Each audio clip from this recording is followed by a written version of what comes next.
तबके को उन्होंने टच किया है जो अक्सर या तो समाज के द्वारा उपेक्षित होता है, और उस तबके को हम लोगों ने या तो उपेक्षित छोड़ा हुआ है या हम उसके पोटेंशियल की जानकारी नहीं ले पाते। याद रखना, ऊर्जा के दोनों हेतु हैं जिसके बारे में मैं आगे चर्चा करूंगा। उसका सदुपयोग भी हो सकता है और दुरुपयोग भी। उसका एक छोटा सा उदाहरण मैं आपके सामने दूंगा। अभी 3 महीने पहले माननीय न्यायालय ने एक कुख्यात मौलवी और उसके साथ के 7 लोगों को आजीवन कारावास की सजा सुनाई है।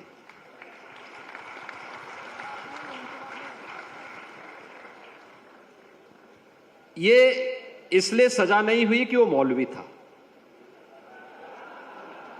उसके पीछे एक घटनाक्रम आता है। 2019-20 की घटना है।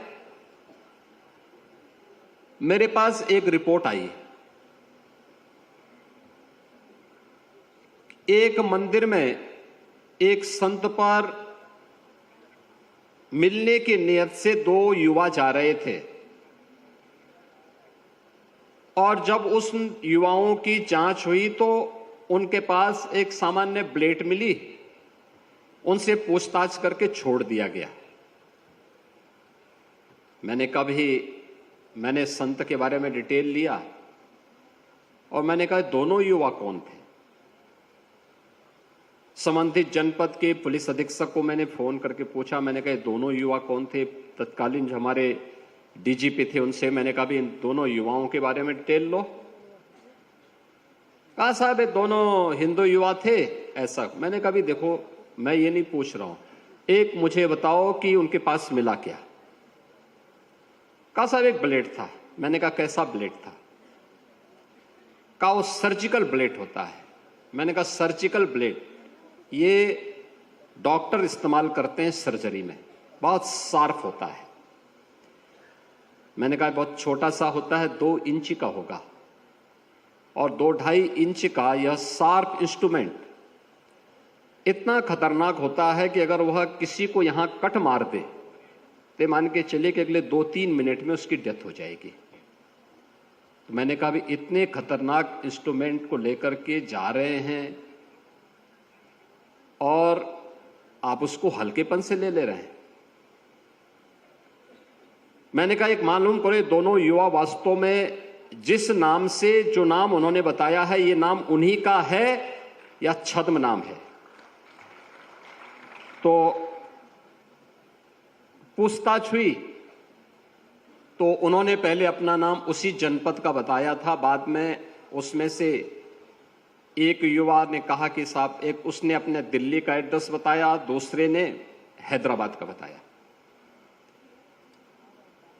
मैंने कहा भी दोनों जगह भी मालूम करो और इनके बारे में डिटेल लो। पुलिस हर बार उन्हें पूछताछ करके छोड़ती थी, लेकिन मैं पीछे पड़ा रहा। तीसरे दिन जानकारी मिली कि साहब इन दोनों युवाओं का दिल्ली में बटाला हाउस से किसी एक सज्जन से संबंध है। तो बटाला हाउस का नाम आते ही मैं और चौकन्ना हुआ। मैंने कहा बटाला हाउस ये वही जगह है जहां 2008 में दिल्ली में दिल्ली पुलिस के एक इंस्पेक्टर मोहनचंद शर्मा शहीद हुए थे, आतंकियों से मुठभेड़ करते हुए। और बटाला हाउस में ये युवा जाते हैं, तो मैंने कहा भी ये मान के चलो, पक्का मान के चलो कि दोनों युवा हिंदू नहीं हैं। आप इसको नोट करना, इनको पूछताछ करो।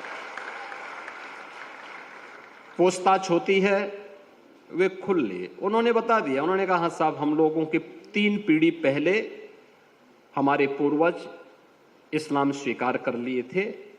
अब चूंकि 3 पीढ़ी पूर्व हो चुका था, तो लेकिन हम लोग फिर भी वे सच बोलने का नहीं, सच तो इनको बकना पड़ेगा। और इसके बाद जब हम लोग उसकी तह में गए तो वह उस सर्जिकल इंस्ट्रूमेंट को लेकर के गए थे एक संत की हत्या करने के लिए। खैर ये कार्रवाई आगे बढ़ी। हम लोगों ने कहा कि भाई ये बटाला हाउस में जिस सज्जन के पास जाते थे, देखो ये वास्तव में सज्जन ही है या कोई दुर्जन है। तो हम लोगों ने उसको बुलाना शुरू किया। एक बार आया तो फिर पुलिस ने छोड़ दिया, दूसरी बार आया फिर छोड़ दिया। मैंने कहा क्यों छोड़ दिया? कहा साहब वो तो एक सामान्य धर्मोपदेशक है। मैंने कहा क्या कोई हिंदू संत है क्या? कहा नहीं साहब। मैंने कहा उसका पूरा नाम? तो नाम भी उसका बड़ा अजीब था। तो मैं भौचक था कि सही नाम और सही तथ्यों को सबके सामने क्यों नहीं रखा जा रहा है। उसके बाद फिर हमने जब सख्ती से इस पे कार्रवाई आगे बढ़ाई तो हमने कहा भी उसके ऑफिस में जाकर के उसके पास कोई लैपटॉप होगा, उसका कंप्यूटर होगा, उससे जुड़े हुए अन्य उसके पास कुछ सामान होंगे, स्मार्ट उसका फोन होगा, स्मार्टफोन होगा, इन सबको लीजिए और अपने कब्जे में लेकर के एक बार इसकी सघनता से जांच कर लो। पकड़ में आया और पकड़ में आने के बाद जब हम लोगों ने जांच करनी शुरू की तो उन्होंने वह एक बहुत बड़े रैकेट को संचालित करता था और जिसका टारगेट होता था मूक बधिर बच्चे। उसमें जब हमारी कार्रवाई चल रही थी तो सबसे पहले मेरे पास शिकायत आई गुड़गांव से, और गुड़गांव से एक महिला ने कहा कि साहब मेरे बच्चे को जो मूक बधिर था, दिल्ली की एक संस्था में पढ़ता था, उसको जबरदस्ती इस्लाम स्वीकार करवा दिया गया। फिर मेरे पास दूसरा मामला आया कानपुर का। कानपुर में एक युवा, एक छोटा, एक नौजवान लड़का मूक बधिर था, वह दिल्ली की उसी संस्था में पढ़ता था। तो अचानक के दिन थे, वह लड़का छुट्टी पे आया था, तब तक कोविड-19 प्रारंभ हो चुका था और वह उस दौरान जब वह अपने घर आया था तो छुप करके वह दिन में कुछ नहीं खाता था, प्रारंभ हो चुका था। और वह उस दौरान जब वह अपने घर आया था तो छुप करके वह दिन में कुछ नहीं खाता था। रात्रि को उसको जो भोजन मिलता था वो अतिरिक्त भी लेकर के अपने कमरे में रखता था। सुबह 4 बजे खा लेता था और दिन भर कुछ नहीं करता था। तो उसकी मां को संदेह हुआ, ये सब क्या है, ऐसे क्यों कर रहा है? तो उसने छुप करके देखा तो वह नमाज पढ़ रहा था। तो उसकी मां ने उसको कहा ये सब क्या कर रहे हो? तो अपनी मां को ही बोलने लग गया हो। अब उनकी समस्या क्या है? वो बोल भी नहीं सकता है, सुन भी नहीं सकता है, लेकिन वह ये सब कृत्यों में लिप्त हो गया।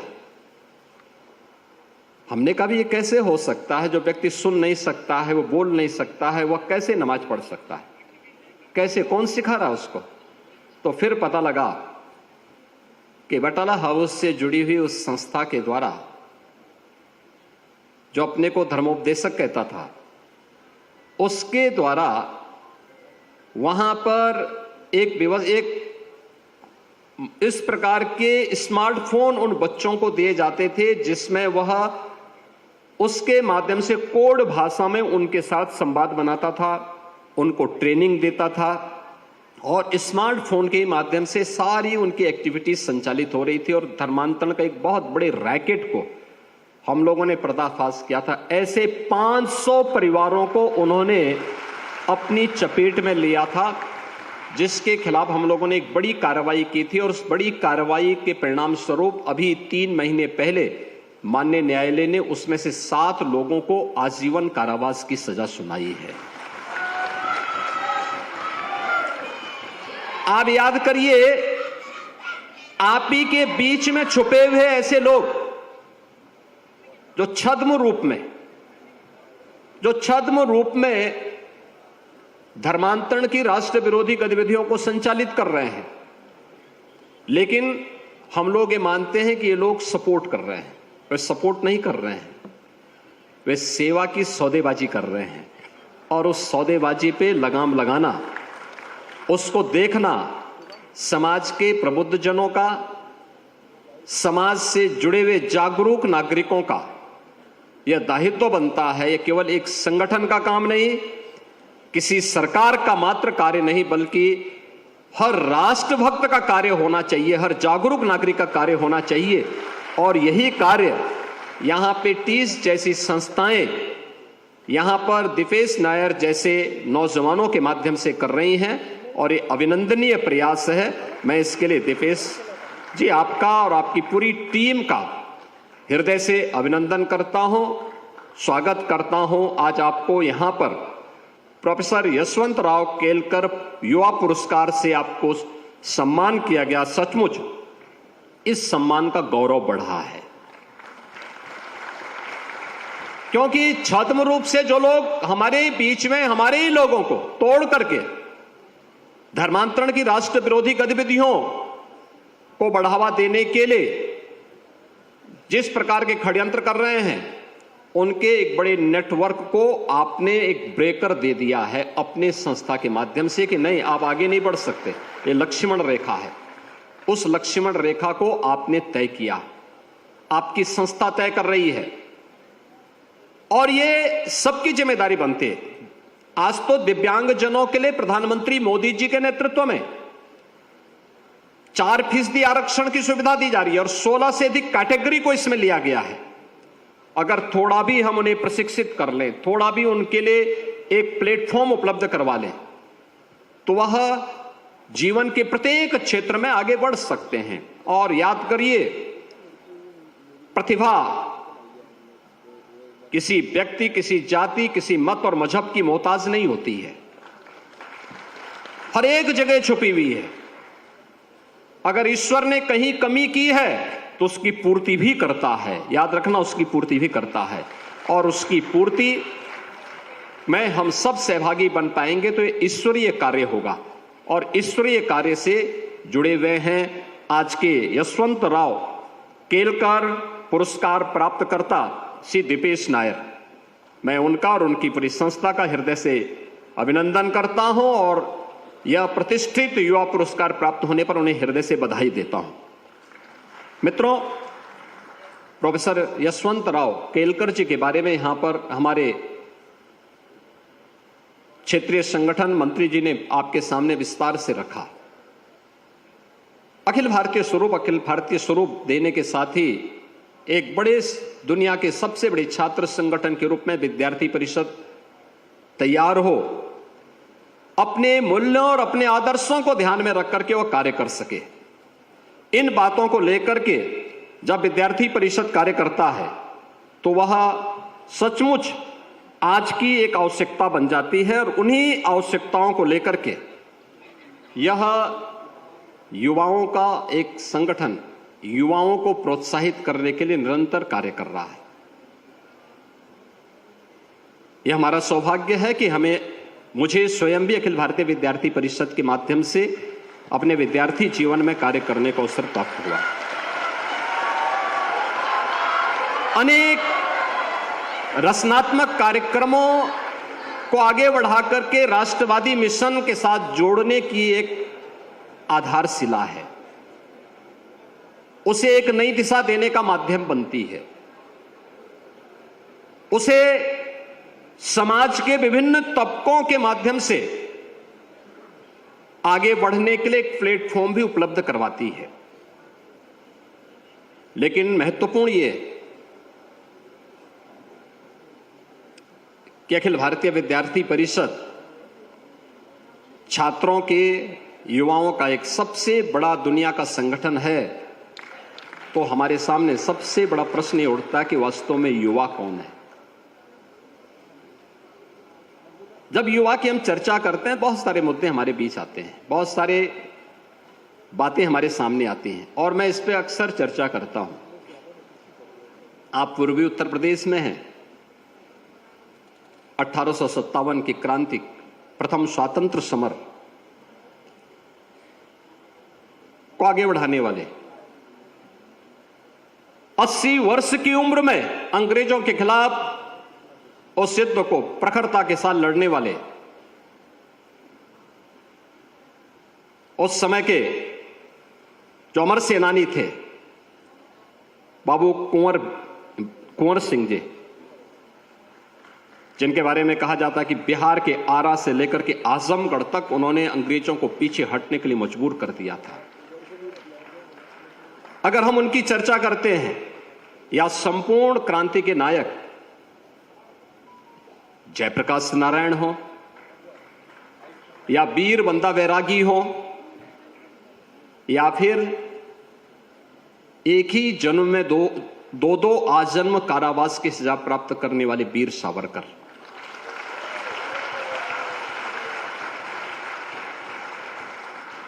यह भी तो युवा ऊर्जा के ही प्रतीक थे। उनकी आयु नहीं, उनकी शारीरिक अवस्था से नहीं, बल्कि उनके द्वारा दी गई प्रेरणा युवा ऊर्जा की ही प्रतीक थी। अक्सर हमारी शास्त्रीय परंपरा में जब हम बात करते हैं तो हमारे देश में जो शास्त्रीय परंपरा है वो ये मानती है कि 2 वर्ष तक के बच्चे को हम शिशु कहते हैं, 5 वर्ष तक के बच्चे को हम कुमार कहते हैं और 15 वर्ष तक के बच्चे को किशोर कहते हैं।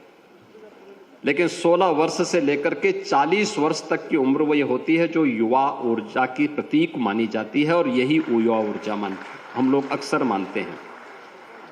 और यही कारण है कि यह ऊर्जा जब भी अंगड़ाई लेती है, जिस राष्ट्र के पास इस प्रकार की युवा ऊर्जा होती है, प्रतिभाशाली युवा ऊर्जा होती है, वह उस राष्ट्र के उज्जवल भविष्य की गारंटी भी होती है। और इस दृष्टि से भारत सबसे सौभाग्यशाली राष्ट्रों में है कि दुनिया का सबसे युवा देश भारत है। 56% आबादी हमारी युवा है, और वह युवा जीवन के प्रत्येक क्षेत्र में आज कार्य करते हुए देश को एक नई दिशा देने का काम कर रही है। जब हम युवाओं की बात करते हैं तो आप शास्त्रों का, पुराणों का और इतिहास का अवलोकन करेंगे तो आपको लगेगा कि जब भी अंगड़ाई ली है तो युवा शक्ति ने ही ली है। याद करिए रामायण काल को। उस समय प्रभु राम ने एक संकल्प लिया था, उनको वनवास हुआ। उन्होंने देखा कि राक्षस जंगल में, वनों में ऋषि मुनियों को मार रहे हैं, वहां के वनवासियों, गिरवासियों का शोषण कर रहे हैं, प्रताड़ित कर रहे हैं। ऋषि मुनि को मानने का मतलब, उनको प्रताड़ित करने का मतलब, वनवासी गिरवासियों को प्रताड़ित और शोषण करने का मतलब क्या था?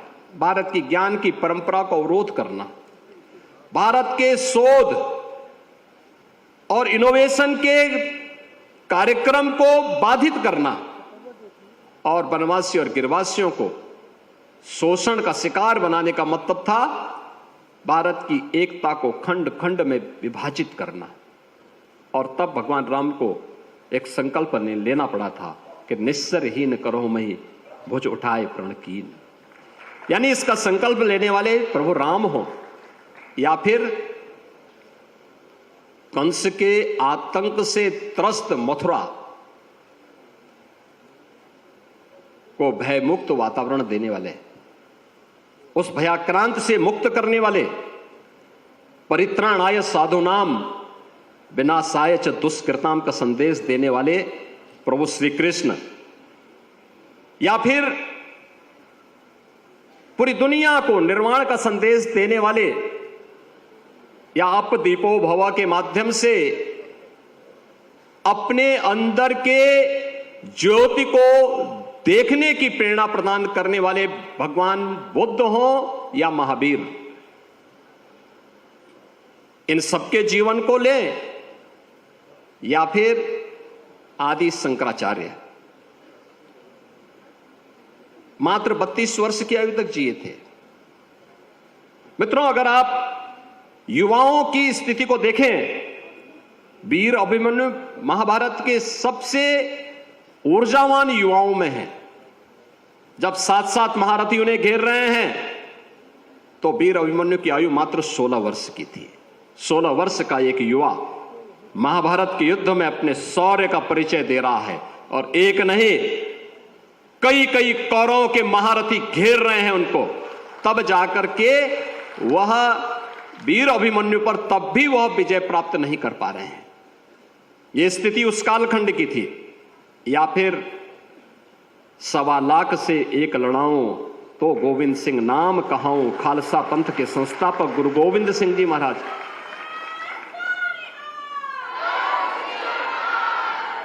जो हट राखे धर्म को तिह राखे करतार का उद्घोष करने वाले महाराणा प्रताप।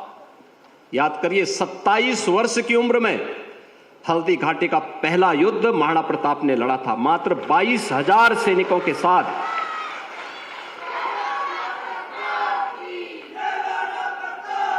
महाराणा प्रताप की उम्र क्या थी? 27 वर्ष, और सेना थी 22,000 की। अकबर की सेना थी 1 लाख से अधिक,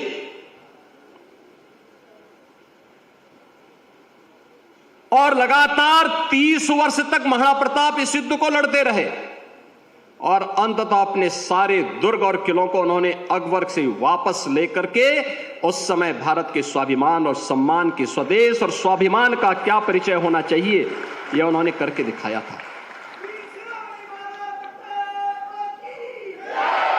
हिंदवी साम्राज्य के संस्थापक छत्रपति शिवाजी महाराज,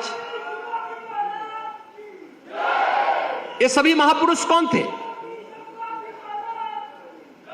1857 के प्रथम स्वातंत्र्य समर की याद करिए, उस वीरांगना को जिसके बारे में कहा गया कि सिंहासन हिल उठे, राजवंशों ने भुकुटतानी थी, बूढ़े भारत में आई फिर से नई जवानी थी, खूब लड़ी मर्दानी वो तो झांसी वाली रानी थी। महारानी लक्ष्मीबाई 1857 के प्रथम स्वातंत्र्य समर में जब झांसी की रानी लक्ष्मीबाई अंग्रेजों के खिलाफ देश की स्वाधीनता के लिए लड़ी थी, उम्र थी मात्र 26 वर्ष, और वह विजयी हुई थी। अंग्रेज उन्हें परास्त नहीं कर पाए थे।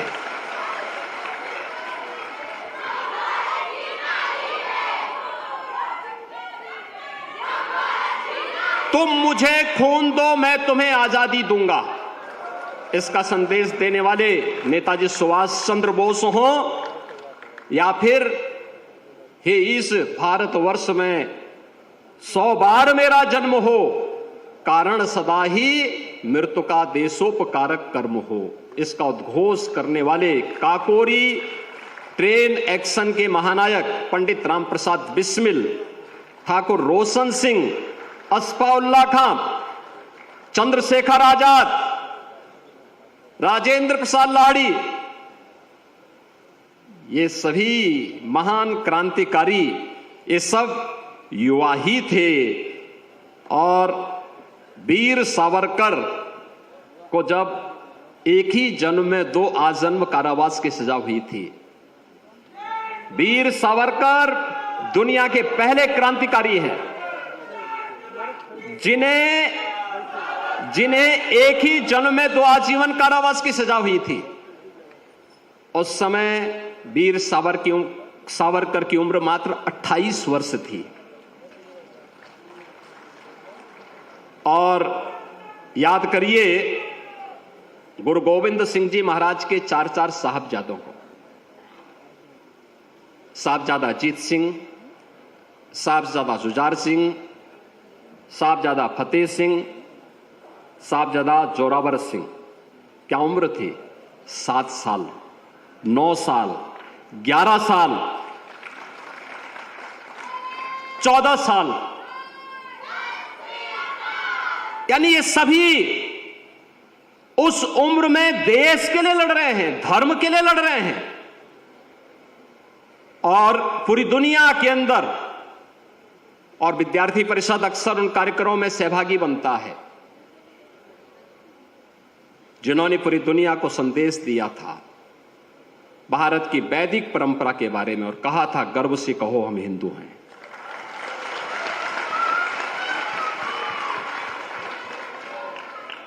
स्वामी विवेकानंद मात्र 39 वर्ष की आयु जिए थे, मात्र 39 वर्ष की आयु। उनके बारे में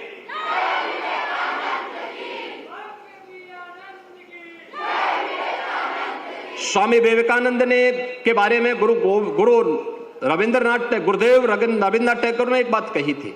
उन्होंने कहा था कि अगर भारत को समझना है तो स्वामी विवेकानंद को पढ़ो।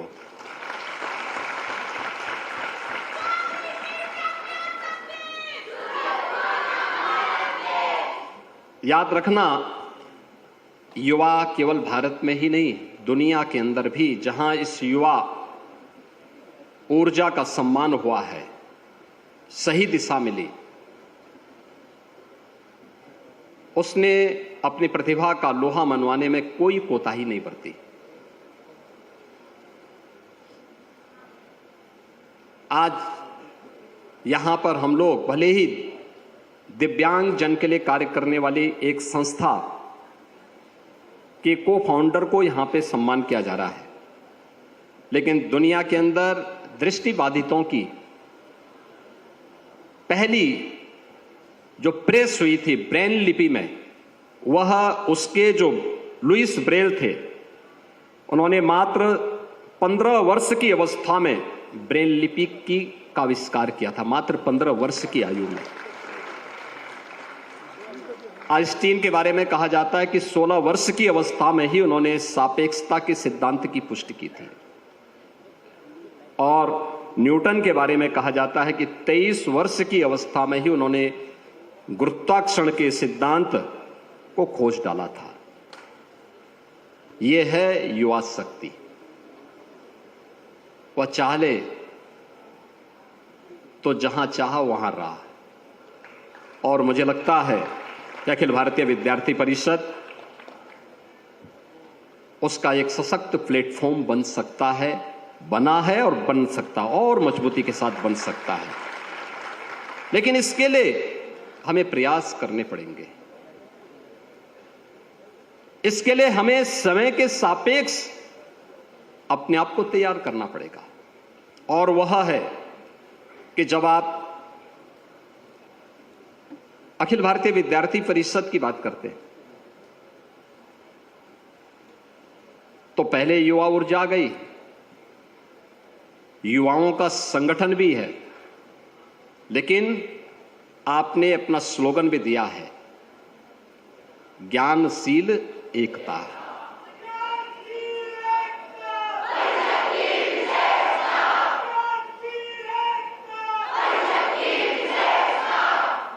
ज्ञानवान बनने के लिए मुझे लगता है कि भारत से बड़ा, इससे बड़ा आग्रही कोई दूसरा नहीं रहा होगा दुनिया में।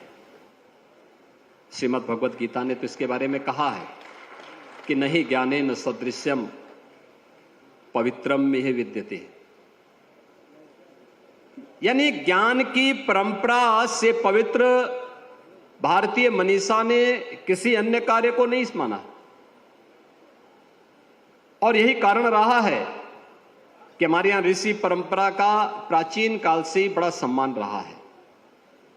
दुनिया के अंदर जहां कहीं भी जिस भी स्टेज पर यह आवश्यकता पड़ी, भारत के ऋषि मुनियों ने, भारत के ज्ञान के वाहक उन महापुरुषों ने एक नया संदेश भी दिया। और मैं उसी संदर्भ में आज आप सबसे कहना चाहता हूं कि वास्तव में ज्ञानवान बने हम आज की तकनीक, विज्ञान और तकनीक से भागे ना। विज्ञान कुछ और थोड़े है। हमारे जीवन में कोई भी नया ज्ञान आ जाए वही विज्ञान है। हमारे जीवन में कोई भी नई तकनीक आ जाए, उस नई प्रौद्योगिकी के प्रति आग्रही बनना, वही वैज्ञानिक सोच है, वही वैज्ञानिक मानसिकता है। लेकिन हमें उससे भागना नहीं है। हम उससे अगर भागेंगे तो समय के सापेक्ष चलना यह आज की आवश्यकता है। काल का प्रवाह किसी का इंतजार नहीं करता। समय का प्रवाह भी किसी की मोहताज नहीं होती है। वह देश, काल और परिस्थितियों की परवाह के बगैर, व्यक्ति, जाति, मत और मजहब की परवाह के बगैर अपने कार्य, अपने चक्र को चलाता रहेगा। अगर हम उस प्रवाह का हिस्सा बन करके उससे 10 कदम आगे बढ़ने की सोच पाएंगे तो आगे बढ़ पाएंगे, अन्यथा पीछे हटने के लिए मजबूर होना पड़ेगा और उस काल प्रवाह के स्वयं शिकार हो जाएंगे। मुझे याद है 1990 के प्रारंभ में जब देश भर के सरकारी बैंकों में कंप्यूटराइजेशन की शुरुआत हुई थी, शुरुआत में उसका भारी विरोध हुआ था। लोगों ने कहा कि साहब ये नई तकनीक आ गई, ये लोगों को बेरोजगार कर देगी। बहुत विरोध हुआ था। लोगों ने तरह तरह की बातें कही, लेकिन आज आप देख रहे होंगे केवल वहीं पे नहीं है, अब तो ई ऑफिस हो गया है, सब कुछ उससे जुड़ चुका है। जो कभी भारतीय मनीषा ने कहा था वसुधैव कुटुंबकम की बात कही थी, आज तो पूरी दुनिया आपके स्मार्टफोन में कैद होकर के रह गई है। और कहां तक टेक्नोलॉजी जा रही है। कंप्यूटर के लिए विरोध नहीं हुआ।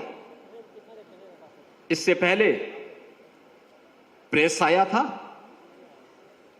तो हाथ से लिखने वाले जो लोग थे उन लोगों को लगा कि साहब अब हमारा धंधा चौपट होगा। वही लोग हड़ताल पे कर लिए, विरोध प्रदर्शन शुरू हुए। और हर एक विरोध प्रदर्शन में होता है कि अगर 10 लोग स्वाभाविक रूप से प्रभावित होने वाले होंगे तो 100 लोग उसमें तमाशबीन में जुड़ जाते हैं, फिर और भी लोग उसके साथ जुड़ जाते हैं, तो संख्या ज्यादा दिखती है। लेकिन तब भी इसका विरोध हुआ था। प्रिंटिंग प्रेस आया, प्रिंटिंग प्रेस का भी विरोध हुआ। लोगों ने कहा साहब ये सब आने के बाद धंधा चौपट होगा। चर्च को लगा कि साहब हमारा ज्ञान पर एकाधिकार अब समाप्त हो जाएगा, और भी तमाम लोगों ने उसका विरोध किया। लेकिन टेक्नोलॉजी किस्से का इंतजार नहीं की, वो बढ़ती गई। बिजली, टेलीफोन, टेलीविजन, हवाई जहाज, एटीएम, माइक्रोवेव, इंटरनेट, जीपीएस, यानी ये लगातार सोशल मीडिया, ये सभी एक एक करके आगे बढ़ते गए और सबको विरोध झेलना पड़ा। सारे विरोध भी झेल रहे हैं। लेकिन इनमें से एक भी तकनीक ऐसी नहीं जो हमारे दैनिक जीवन का हिस्सा न बन पाई हो। दैनिक जीवन का हिस्सा बनी है। और याद रखना, हम लोगों को समय के प्रवाह की गति को समझना पड़ेगा। अगर हमने समय के प्रवाह की गति को नहीं समझा, उसके सापेक्ष अपने आप को नहीं लेकर के चले, तो वह दुर्गति जरूर कर देगा। और उस दुर्गति से बचने के लिए आवश्यक है कि हम विज्ञान और तकनीक से भागे ना। याद रखना, जब अच्छे लोक कल्याणकारी, राष्ट्र कल्याणकारी सोच का युवा विज्ञान और तकनीक के साथ जुड़ेगा, नई प्रौद्योगिकी के साथ जुड़ेगा, तो वह स्वयं मजबूत होगा, समाज को मजबूत बनाएगा, राष्ट्र को भी मजबूत बनाएगा। इसलिए इससे भागने की आवश्यकता नहीं। हम भागते हैं तो लोग हमें क्या कहेंगे? हमारे बारे में कहेंगे कि हम तामसिक जड़ता के शिकार हैं। हमें तामसिक जड़ता का शिकार भी नहीं बनना है। हमें अपने आप की प्रासंगिकता भी बनाए रखनी है और हमें इस बारे में जरूर ध्यान देना होगा कि हर टेक्नोलॉजी के दोनों आधार होते हैं, वो दुधारी होती है। अच्छे लोगों के हाथों में जाएगी, सीलवान लोगों के हाथों में जाएगी, ज्ञानवान लोगों के हाथों में जाएगी तो लोक कल्याण का, राष्ट्र कल्याण का माध्यम बनेगी।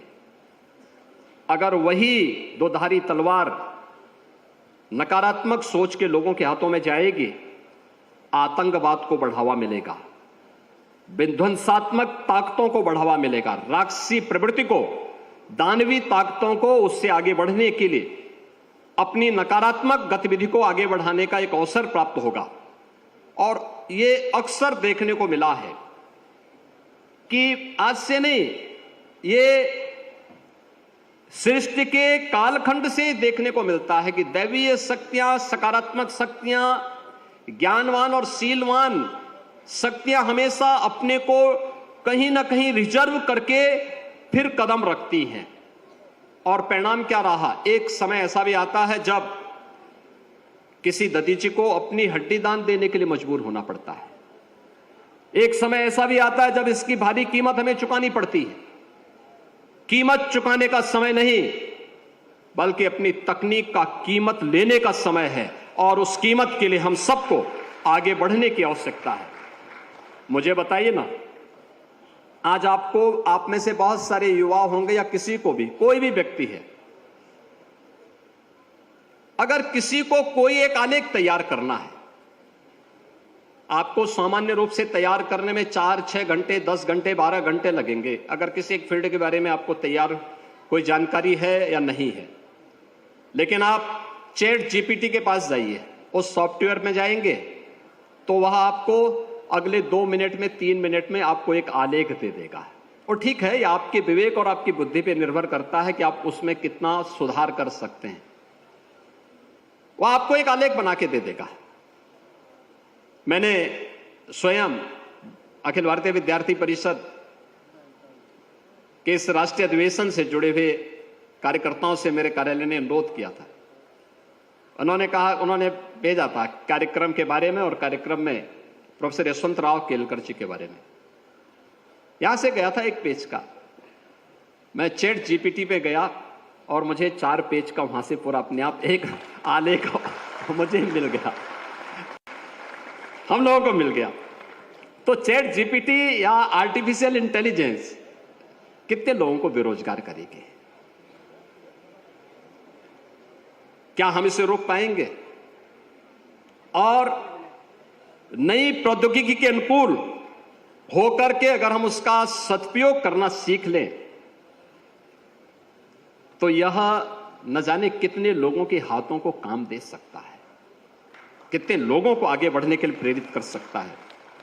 हां, यह अवश्य है कि उसके जो नैतिक निहितार्थ हैं, उसका एक सुरक्षात्मक ढांचा हमारे पास होना चाहिए, प्रॉपर सिक्योरिटी होनी चाहिए उसकी, कैसे हमें करना है। और हम लोगों को अगर मानव जाति के अस्तित्व को बनाए रखना है तो टेक्नोलॉजी अच्छे लोगों के हाथों में होनी चाहिए। याद रखना, अच्छे लोग अगर उससे भागेंगे तो आप उसको, मुझे नहीं लगता है कि फिर उस टेक्नोकाल के प्रवाह में हम कहीं अपने को हम कोई स्थान प्राप्त कर पाएंगे। हम लोगों ने पूरी दुनिया भी देख रही है, आपने एटॉमिक पावर को भी देखा है। उसको दोनों रूप हैं। उसका एक पॉजिटिव पक्ष है कि आप उससे ऊर्जा प्राप्त करके कोई एटॉमिक पावर स्टेशन स्थापित कर सकते हैं जहां से बिजली लोगों को मिले, बहुत सस्ती बिजली पड़ेगी, तकनीक महंगी होगी लेकिन बाद में बहुत सस्ती पड़ेगी, पॉल्यूशन फ्री होगी। लेकिन दूसरा पक्ष उसका वह भी है कि एटम बम बना करके मानवता के विनाश का बीज भी उसमें निहित करता है। सवाल यह होता है कि वह किसके हाथ में जाता है, कौन लोग वह उसका इस्तेमाल करते हैं। और याद रखना, शुद्ध विज्ञान के बारे में यह कहा जाता है कि वह निरपेक्ष है, उसके बारे में कहा जाता है कि वह वास्तव में ऑब्जेक्टिव है। मनुष्य की बुद्धि ही सब्जेक्टिव है, वो चेक करता है, देखता है, जाति मत मजहब देख करके फिर उसके अनुसार उसको तय करता है, और उससे किसी का भला नहीं होने वाला है। और अब तो हम लोग कहां पहुंच रहे हैं, यानी आर्टिफिशियल इंटेलिजेंस के बाद ऑटोमेशन आ गया, क्रिप्टो करेंसी और ब्लॉकचेन आ गया, आईओटी यानी इंटरनेट ऑफ थिंग्स वहां आ गया है, बायोमेट्रिक तकनीक किस रूप में आ चुकी है वह किसी से छुपा हुआ नहीं है, और कहां तक पहुंच चुके हैं। सबकी प्राइवेसी भी आज कंप्रोमाइज्ड हो चुकी है, कोई उससे अपने आप को नहीं कर सकता। यानी केवल अभी तक फोटोशॉप के बारे में सुनते थे, अब तक हम लोग डॉक्टर तस्वीरों के बारे में सोचते थे, लेकिन अब तो पूरी की पूरी फिल्म ही जनरेट हो जा रही है हूबहू आवाज के साथ। आपने देखा होगा अभी पिछले कुछ दिनों 2-3 बड़े साइबर अपराध के मामले यूपी में आए थे। हमारे सरकार के एक मंत्री को उसके पुत्र की आवाज में आवाज आया कि इतना पैसा आप जमा कर दीजिए, और नहीं करेंगे तो फिर बेचारा क्या, बाद में पता लगा कि ये तो सब गलत है। यानी पूरी की पूरी आवाज, पूरी उसकी आवाज और उसकी फोटो के साथ पूरी फिल्म सामने आ गई, और सब फेक था, डीप फेक वहां तक जा चुका है। और उस तक मुझे लगता है कि वह एक खतरा उसका भी है। जब टेलीफोन आया था, मोबाइल फोन आया था, यानी मोबाइल फोन आया था, मुझे याद है गोरखपुर में भी 1999-2001 में मोबाइल फोन मिलने प्रारंभ हुए, और मोबाइल फोन मिलने प्रारंभ हुए तो मेरे गुरुजी ने मुझे एक मोबाइल फोन उपलब्ध करवाया। ओसा का इतना बड़ा फोन होता था, मिला। इनकमिंग और आउटगोइंग दोनों का उसमें 16 रुपये पर कॉल लगता था। तो मैंने 1 महीने इस्तेमाल किया, उसका 10,000 रुपये बिल आया। तो मेरे गुरुजी ने कहा कि पैसा तो तुम्हें अपने पास से भरना पड़ेगा, तो मैंने वो वापस कर दिया। आज आप देखते होंगे उसकी कीमत बहुत कम हो चुकी है। इनकमिंग का तो ना हो गया है, आउटगोइंग का भी ना के बराबर है। लेकिन उसमें अब 2G के बाद 3G आया, 4G आया। लोग आशंका करते थे, जब भी कोई तकनीक आती थी तो लोग एक आशंका व्यक्त करते थे, क्या होगा। 5G के बारे में आशंका व्यक्त की, 5G को लोगों ने अपना लिया। अब 6G की तैयारी हो रही है। ये जी पता नहीं कहां तक जाता है, ये जी का सिलसिला चलता रहेगा, लेकिन हम लोगों को स्वयं भी उसके अनुसार अपने आप को तैयार करना पड़ेगा। वर्चुअल रियलिटी भी है और ऑगमेंटेड रियलिटी भी हम सबके सामने है। कहां हम जा रहे हैं। और यही नहीं, ड्रोन्स, हम चालक रहित विमान की बात सुनते थे, चालक रहित कारें भी आ गई हैं, ड्रोन्स आ गए हैं। ड्रोन्स को भी आप देख रहे होंगे कि कितनी बड़ी क्षमता के ड्रोन आ गए। क्वांटम कंप्यूटिंग के बारे में और खेती में भी जीन एडिटिंग के बारे में, यानी ये बढ़ता ही जाएगा, बढ़ता ही जाएगा। लेकिन इनको रोकने की सामर्थ्य किसी में नहीं, ये रुकेगा नहीं। इसको रोकने के लिए सबसे बड़ी चुनौती हमारे सामने है, और वह चुनौती है जो प्रोफेसर यशवंतराव केलकर जी ने कहा था। वह चुनौती है मानव को मानव बने रहने के लिए, मनुष्य को मनुष्य बने रहने की, मनुष्य को मनुष्य बने रहने की इस चुनौती के लिए उसको ज्ञानवान होना पड़ेगा, उसको शीलवान होना पड़ेगा, उसको वैदिक परंपरा के इस उद्घोष को अंगीकार करना पड़ेगा जो हमारा वैदिक परंपरा कहती है सम गच्छध्वम सम बदध्वम सम नो मनासी, जानताम के सुदघोष को अंगीकार करते हुए कि सब एक साथ चलो, एक साथ बोलो, एक साथ सोचो, एक टीम वर्क के साथ एक धर्म के बारे में, राष्ट्र धर्म ही हमारे लिए सर्वोपरि धर्म है। और यही एक लक्ष्य लेकर के जब हम चलेंगे तो हम मानवता के कल्याण का मार्ग प्रशस्त कर पाएंगे। याद रखना, राष्ट्र धर्म के मार्ग में जो चुनौतियां हैं, उन चुनौतियों का सामना परस्पर एकता से ही संभव हो पाएगा। परस्पर एक दूसरे की भावनाओं का सम्मान करते हुए ही हो पाएगा। और अखिल भारतीय विद्यार्थी परिषद को इस ऊर्जावान शक्ति के बल पर, छात्र शक्ति के बल पर, क्योंकि यही छात्र शक्ति राष्ट्र शक्ति है। अखिल भारतीय विद्यार्थी परिषद तो कहता है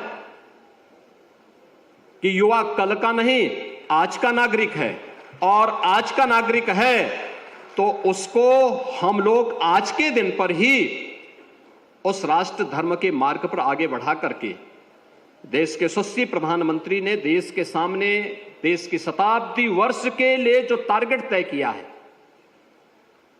कैसा भारत चाहिए, वह विकसित भारत, विकसित भारत के लिए आत्मनिर्भर भारत, आत्मनिर्भर भारत के साथ साथ एक स्वावलंबी भारत, और उस स्वावलंबी, आत्मनिर्भर और विकसित भारत की परिकल्पना को साकार करने के लिए हम सबको मिलकर के कार्य करना होगा।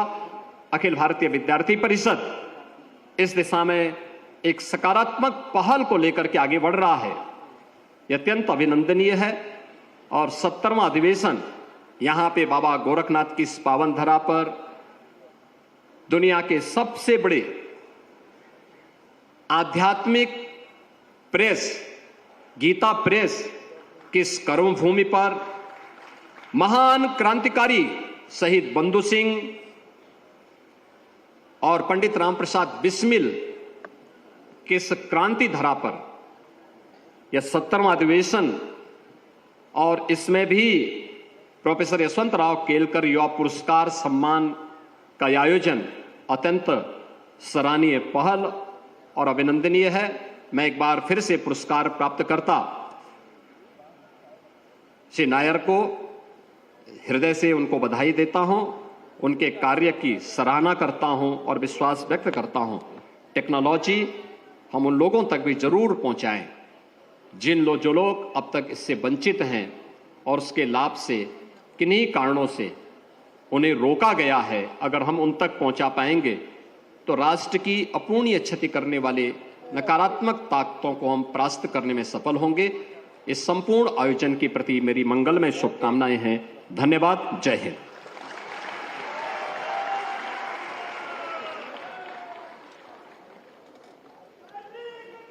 बहुत धन्यवाद माननीय मुख्यमंत्री जी। निश्चित तौर पर आपके उद्बोधन से हमें जो ऊर्जा प्राप्त,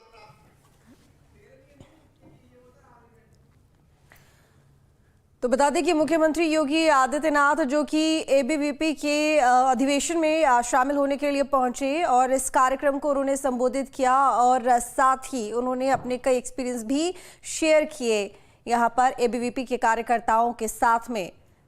तो बता दें आपको, अभी तक आप मुख्यमंत्री योगी आदित्यनाथ को सुन रहे थे जो कि एबीवीपी के अधिवेशन के कार्यक्रम में पहुंचे और उन्होंने कई बड़ी बातें बताई। उन्होंने बताया कि आखिर किस तरीके से लगातार वो यहाँ तक पहुंचे हैं और एबीवीपी से जुड़े जिनके अनुभव रहे हैं उसके बारे में भी उन्होंने जानकारी साझा की।